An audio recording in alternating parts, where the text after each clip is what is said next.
안녕하십니까. 금전소비대차 공증을 전문적으로 하고 있는 이상석 변호사입니다. 사람이 가질 수 있는 복 중에 제일은 부모복이라고 하지 않습니까? 요즘처럼 집값이 폭등한 상황에 결혼하면서 부모로부터 아파트 매수 자금이나 전세 자금을 수억 원 지원받을 수 있다면 인생의 출발선에서 얼마나 가뿐하겠습니까? 그러나 그렇게 무임승차한 신혼부부에 대하여 국세청이 증여세 부과 제척기간인 15년간의 자금 흐름을 조사하여 수증자에게 거액의 증여세를 부과하는 수가 있습니다. 즉, 증여 사실을 신고하지 않았다 하여 20%의 무신고 가산세와 1년에 약 8%의 납부지연 가산세를 부과함으로써 당초 납부했어야 할 증여세액보다 가산세액이 더 많게 되는 배보다 배꼽이 큰 세금 폭탄을 맞을 수 있는 것입니다. 증여세란 사실 증여받은 수증자가 내야 하는 수증세잖아요. 당초 자녀가 냈어야 할 증여세는 3억 원 증여 시 증여세율 20%로 4천만 원, 5억 원 증여 시 증여세율 20%로 8천만 원, 10억 원 증여 시 증여세율 30%로 2억 2,500만 원이나 되는데 거기에 불성실 가산세까지 더블로 맞는 것입니다. 게다가 증여세 낼 돈이 없어 부모가 그걸 또 도와주면 그것도 증여로 몰리고 부모는 증여 동일체로 보기 때문에 엄마 따로 아빠 따로가 아니라는 걸 알아야 합니다. 특히 소득이 없거나 있더라도 극히 적은 20대 내지 30대가 직업이나 연령대에 어울리지 않게 고가주택을 취득한 경우나 정상적인 거래로 보기 어려운 거액이 오가는 등 편법 증여가 의심되는 경우에는 증여세를 추징하기 위해 국세청이 조사에 나서는 것입니다. 2017년 8월 2일 주택시장 안정화 대책이 발표되면서부터는 투기 과열지구와 조정 대상 지역에서 집을 사게 되면 매매대금이 크든 작든 상관치 않고 무조건 계약 체결 30일 내에 국토교통부, 실무상으로는 부동산 소재지 관할 구청장 등에게 실거래가 등 부동산 거래계약 신고, 물론 신고 의무자는 개업 공인중개사입니다. 이 부동산 거래계약 신고를 하면서 매수자가 자금 조달 계획서를 통해 부동산 구입 자금의 출처를 소명하도록 되어 있습니다. 자금 조달 계획서를 제출할 때는 자금에 대한 증빙 서류를 함께 첨부해야 하는데요. 조성한 매수 자금의 종류에 따라 은행 저축금인 경우에는 예금 잔액증명서나 거래내역 증명서, 은행에서 대출받거나 남에게서 꾼 돈이라면 부채 증명서나 차용증, 종전에 가지고 있던 부동산을 처분해서 자금을 마련한 경우에는 그 부동산 매매계약서, 전세를 끼고 샀다면 임대차 계약서를 각각 제출하면 됩니다. 그러나 그렇게 자료를 제출한다 하더라도 소명 과정에서 여전히 자금 출처가 애매모호하거나 특수관계인 간의 차입을 가장한 증여로 의심되는 경우에는 자금 조달 계획서를 검토하는 한국부동산원이 차용금액이 큰 순서대로 선별해 국세청에 통보하고 국세청은 탈세를 밝히기 위해 추가적인 자금 출처 조사를 하게 되는데, 그렇게 자금 출처 조사에 들어가게 되면 본인뿐만 아니라 가족 모두에게로 조사 대상이 확대돼 뜻밖의 유탄을 맞을 수도 있습니다. 그러다 보니 자녀 명의로 부동산 매수를 준비하는 부모들이 머리를 써서 전략적으로 미리미리 자금을 자녀 통장으로 계좌이체 시켜놓거나 법인이나 지인을 통하여 뒤로 입금시켜주는 경우도 있지만, 그걸 가만 놔둘 과세 당국이 아니겠지요. 현금을 쇼핑백에 담아 몰래 뒤로 줬어도 고가 아파트를 취득한 자녀가 돈을 벌어본 직업 경력이 없거나 세무서에 신고된 소득이 없으면 세무조사 대상 1순위에 선정되는 겁니다. 더군다나 2019년부터 1,000만원 이상의 입출금 시에는 은행에서 자동으로 금융위원회 금융정보분석원, FIU라고도 하지요.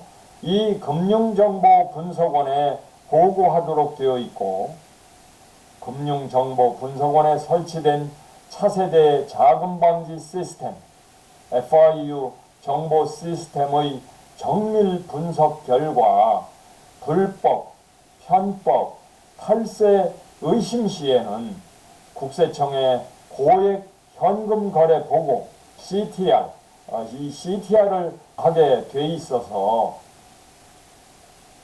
마음만 먹으면 손바닥 들여다보듯 훤하게 수년간의 자금의 흐름을 파악할 수 있다는 사실을 알아야 합니다. 그야말로 뛰는 놈 위에 나는 놈이요, 나는 놈 위에 들여다보는 정보 전쟁인 것이지요. 그렇다면 자녀의 결혼 주택 자금을 지원해 주면서도 증여세 세금 폭탄을 피하려면 어떻게 해야 하나요? 그게 바로 금전공증, 금전소비대차 계약 공증이라는 것입니다. 금전대차 공증은 어디 가서 어떻게 받아야 하나요? 뒤에서 자세히 설명하겠습니다만, 일단 간단히 얘기하자면 부모와 자녀가 신분증, 막도장을 가지고 증여세 없는 금전공증을 전문으로 하는 공증사무소에 찾아가서 말만 하면 다 알아서 해결해 줍니다.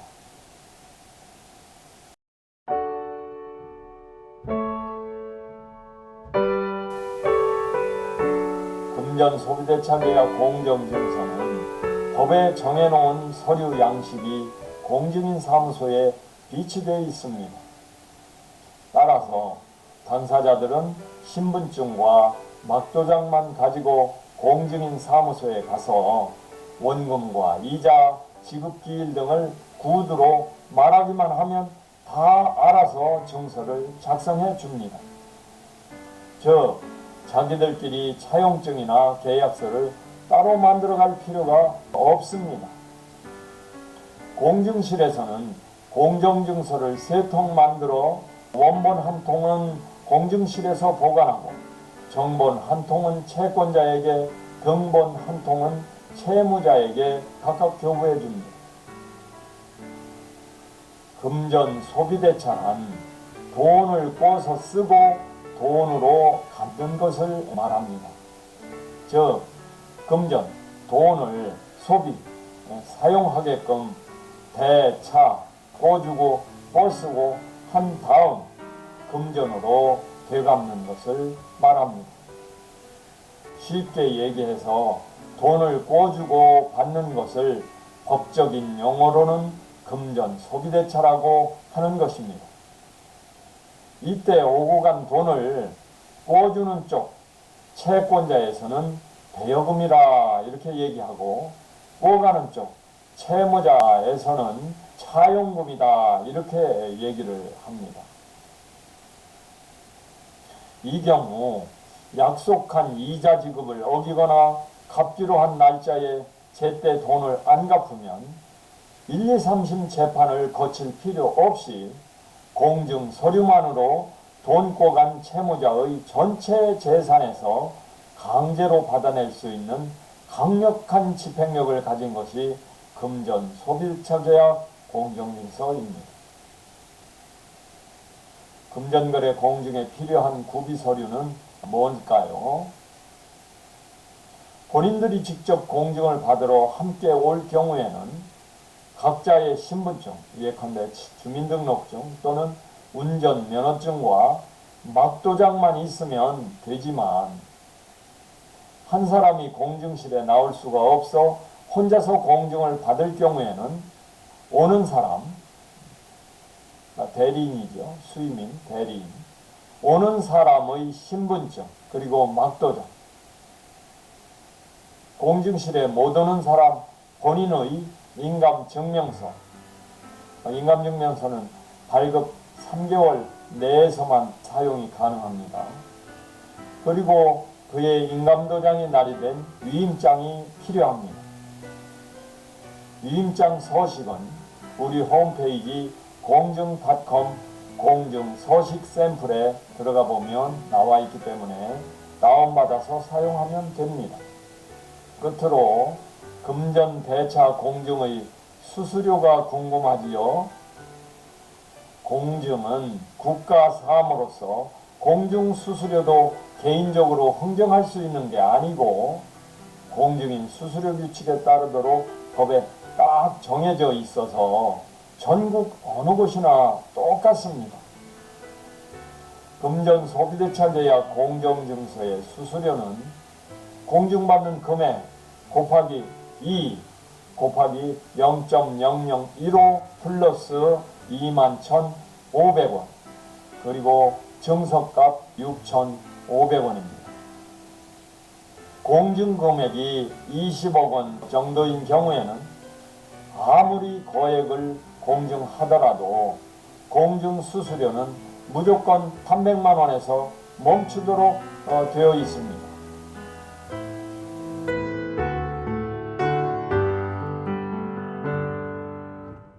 진짜로 꿔준 거냐 가짜로 꿔준 척 한 거냐가 문제됐을 때 공증실에서 공증받은 서류가 있고 매월 소액이라도 실제로 송금하여 원금을 상환한 실적이 있어야 진정한 대여금임을 인정해 줍니다. 예컨대 10억 원, 5억 원 등 2억 원 이상의 거액을 아파트 매수 자금이나 전세 자금으로 지원해주는 경우에는 무상증여가 아니라 진짜 연 4.6%의 이자부 금전 차용이라는 증빙으로 반드시 공증사무소에서 금전 소비대차 계약 공증을 받아둬야 합니다. 그러면 증여세를 피해갈 수 있습니다. 부모와 자녀 간에 주고받은 금액이 무상으로 증여해준 돈이 아니라 추후에 갚을 돈이라는 점을 증명하기 위해 연 4.6%의 이자가 명시된 금전 차용 계약서, 정확하게는 금전 소비대차 계약서를 작성하고 공증을 받아두는 것이 필수인 것입니다. 이 같은 증빙이 없을 경우엔 빌려준 돈 전부에 대해 증여세가 부과될 수